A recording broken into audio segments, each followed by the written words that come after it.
സംസ്ഥാന സർക്കാരിന്റെ നവകേരളം മാലിന്യമുക്ത കേരളം ക്യാമ്പയിന്റെ ഭാഗമായി CPIM കൊടുങ്ങല്ലൂർ ലോക്കൽ കമ്മിറ്റിയുടെ നേതൃത്വത്തിൽ 2024 നവംബർ 17-ന് കോതപ്പറമ്പ് തോട് മുതൽ കോട്ടപ്പുറം കോട്ട വരെയുള്ള കനോലി കനാലിന്റെ പടിഞ്ഞാറൻ തീരത്തും കരയിലും അടിഞ്ഞുകൂടിയ പ്ലാസ്റ്റിക് മാലിന്യങ്ങൾ നിർമ്മാർജ്ജനം ചെയ്യുന്നതിന്റെ ഭാഗമായി കനോലി കനാൽ പ്ലാസ്റ്റിക് മുക്തം ജനകീയ ക്യാമ്പയിൻ സംഘടിപ്പിക്കുന്നു.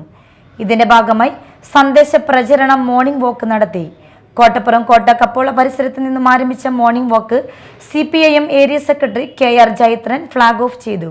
ഏരിയ കമ്മിറ്റി അംഗം Sheela Rajkamal, TP Prabhesh, TK Geetha, CS Suvith, TK Madhu, KK Hashiq, KM Radhakrishnan, MS Vinayakumar, Rasoja Haridas, advocate Nandakumar, KV Chandran എന്നിവരുടെ നേതൃത്വത്തിൽ നടന്ന മോർണിംഗ് വാക്ക് കാക്കമാടൻ തുരുത്ത്, കുന്നുംപുറം നാലുകണ്ടം, കാവിൽക്കടവ് വഴി കൊടുങ്ങല്ലൂർ കിഴക്കേ നടയിലൂടെ വടക്കേ നടയിൽ സമാപിച്ചു.